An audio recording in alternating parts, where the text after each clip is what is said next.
Hello and welcome to the Watch Kaki channel, where we bring you all the good and honest watch reviews. In today's video, we are going to do an in-depth review of the new model from local brand Monsieur Watch, and I have with me the Helm One diver. I've got both colorways with me today. I've got the blue version as well as the green one with me in the studio. So Monsieur Watch is a relatively young microbrand watch company based out of Singapore, and the owner of the brand contacted me and asked if I'd like to do a review of their upcoming model. This is the Helm One diver. So at first glance, the Helm One diver is more or less like a vintage style diver because it doesn't have any crown guards, and it's got a relatively simple and clean dial layout in the sense that it doesn't even have a date function here. So I think this one here has got very similar design cues to the To The Black Bay, especially the bigger one, the 41mm version. I'm going to dive deep and look at the specifics and share with you my thoughts and findings on this watch here. So first, I'm going to talk about the packaging that the watch comes with. So despite being a prototype, this one here is really close to the actual production model. The owner has spoken to me on this one. In fact, I met him personally, so he shared with me some interesting facts on the packaging. So this one here is going to come in a zipper pouch, padded zipper pouch, and if you order the watch, it also comes with a spare Tropics rubber strap. So you get the bracelet. Alright, so in any colorways, they've got three colors. They've got the black, the blue one, and also the green. So each watch comes with the bracelet. It also comes with a spare Tropics strap. Alright, and I think this slot here, it is for some other free accessory or watch parts that come along with the watch. And now I've zoomed in a bit as I talk about specs of this watch with you. This watch here has a 41mm case size. It's got a total thickness of 14.7mm from the base of the display back to the top of the dome sapphire crystal. It is also worth noting that the display back also has sapphire glass. The Helm One diver has got a lug width of 20mm, and it's got a lug to lug length of 48mm. Bezel diameter here is 40.7mm, and the watch has a crystal size of 31mm. The crown here on the piece that I'm reviewing is 6mm, and I believe there are plans for the owners to revise this one. I believe it's going to be a slightly bigger crown, probably 6.5 or 7mm when the production model is rolled out. Powering the Monsieur Helm One is the trusted and reliable Seiko NH35 movement. Now bear in mind that this is NH35 and it does have a ghost date precision because the dial here has no date window. So other specs worth noting include this full solid bracelet. It's got solid end links, solid male clasp, and this one here tapers from 20mm at the lug and it goes to 18mm. The bezel here is also a very standard 120 click bezel, and it does have a matte ceramic bezel insert. I'm really liking the bezel action here. The clicks are very precise and they sound very solid to me. At the time of this video, Monsieur is having a pre-launch price and it is US dollars 250. I would say it's tremendous value for a package like this. You get full solid, good build, good materials, and you get a spare Tropics rubber strap. I would say, if you're looking for a diver with great value, good build, I think, you have to jump on this deal now. So let's go on and talk about the case construction and the build quality. The watch here has a full stainless steel construction, and I really like it that it's got mostly brush finishing. So it's a bit of difference from the To The Black Bay, which I feel this watch is based upon. I don't know if the owner agrees with me on that, but overall the dimensions, the feel really reminds me of the To The Black Bay, which is no longer with me. But the main difference would be this one here has got mostly brush finishes as opposed to the Black Bay, which has polished sides. And the watch does have a very thin, a slim chamfering here, or a bevel, and this polished bevel here really adds a touch of class to the overall look of the watch. Right, so the brushings here, this one here is done horizontally at the case sides, and at the lux it is done in a circular fashion, but you know, this one here really breaks up the two brush finishing, and I really like how it is executed. There is also a very slight curve to the mid case here, thus making the watch appear thinner than the full 14.7mm height. And I'm also liking how the curve or the dome of the sapphire crystal actually blends in really well with the curve or the slope of the bezel. Take a look here. For most watches you get a bezel that sits rather flat, the bezel insert, and then you've got a dome crystal, it sort of comes out dramatically and doesn't quite blend in. But over here, the entire watch looks like a really nice straight curve here, alright, without any silly or dramatic protrusions on the dome sapphire crystal. I think this is a brilliant move from Monsieur watch. And the watch also has a matte ceramic bezel insert. I think this is done obviously to blend in well with the all brushed surface. So if you have a bling bling shiny ceramic bezel, it's not gonna look very good. So despite the fact that I'm a big fan of matte or brushed ceramic bezel, I think I do feel a bit iffy on the finish of this bezel. Okay, I think to me it feels a bit plasticky at this moment, so perhaps if they work on the brushing, I think that will greatly improve the feel and look of the watch. And of course, Monsieur has listened to what most watch fans, what we want female end links, because if you've got a male end link, the actual lug to lug is going to protrude and feel very different from the specs on paper. But over here we've got female end links, and we are really getting and feeling the actual 48mm lug to lug length.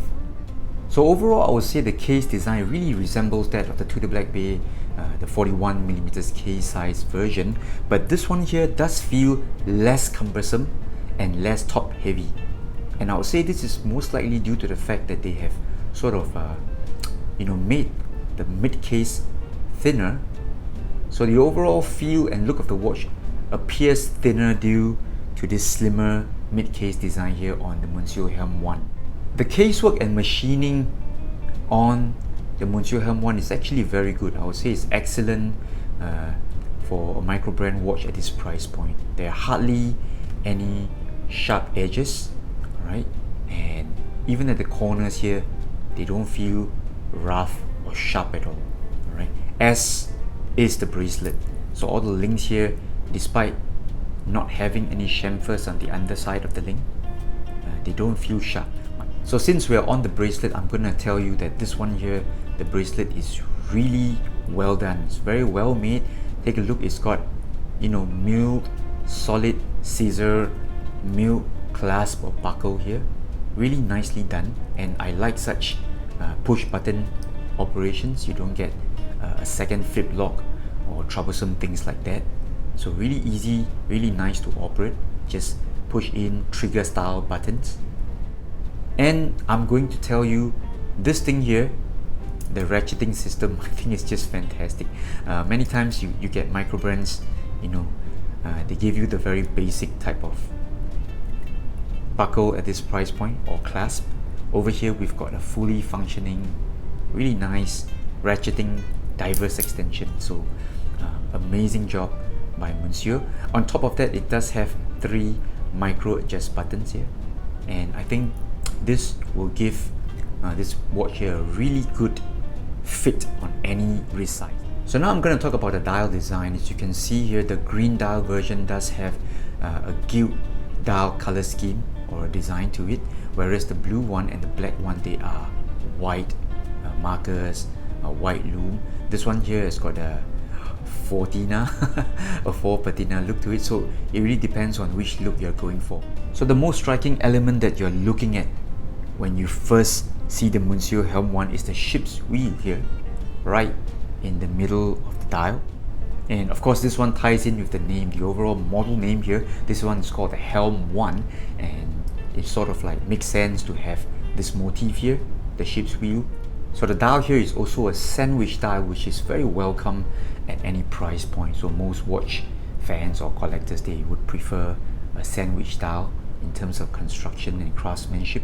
So the brand has also decided not to use a chapter ring, and I think that this blends in really well with the vintage kind of diver look, because without this chapter ring, it sort of makes the watch look simpler in design.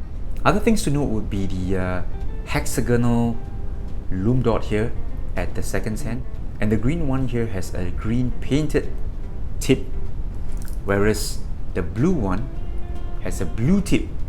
Okay, so really nice touches by Monsieur. So the supplied spare tropic strap here is also really nice.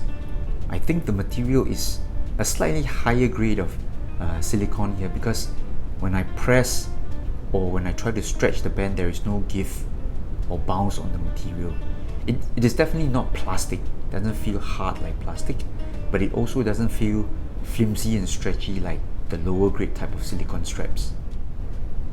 It's also got a really nice buckle here, signed buckle with the brand's logo, and really nice brush finishing. I would say overall the strap here is really well done. So I've just blasted the lume here with my UV torch. I'm going to switch off the lights and let's take a look at how well the lume lights up. And boom!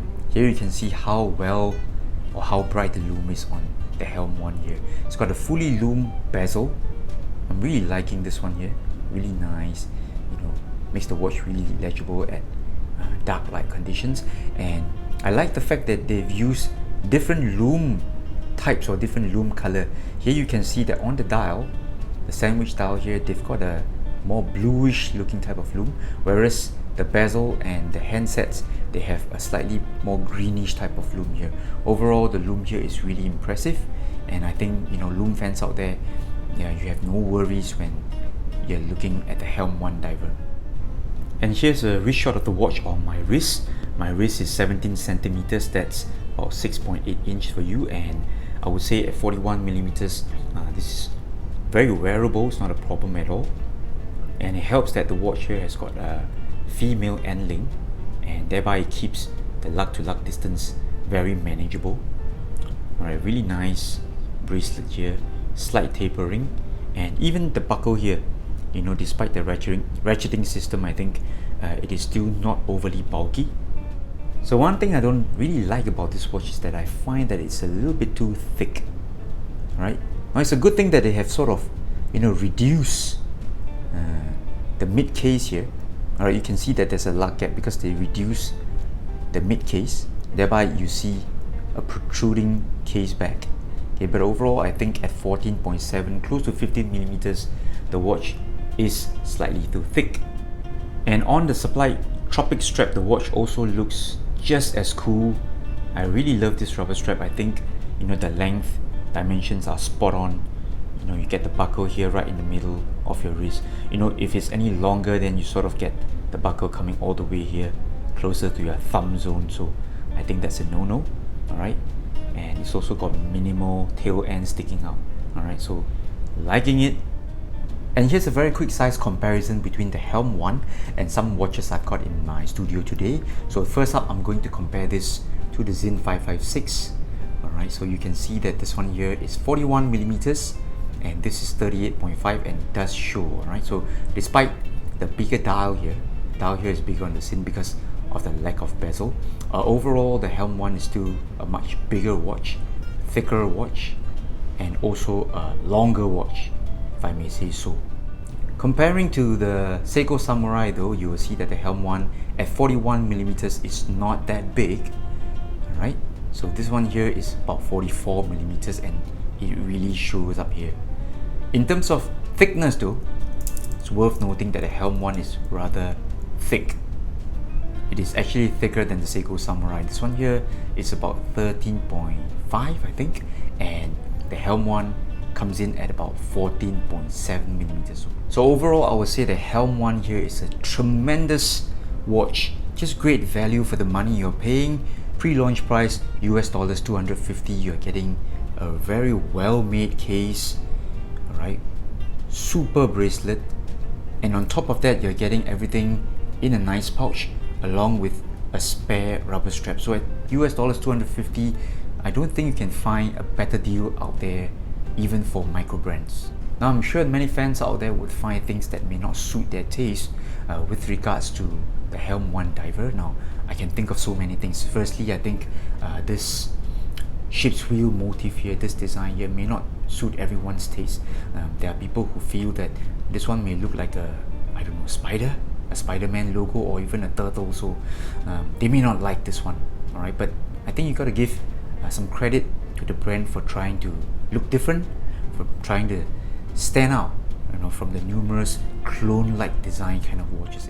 And personally, I really feel this watch here is a bit too thick. So one thing that the owner should look into is perhaps, you know, do away with the display back here, because I do feel that it is the display back that is causing the overall height to be so thick, and to be honest, there really isn't much to look at in terms of decorations here on the NH35.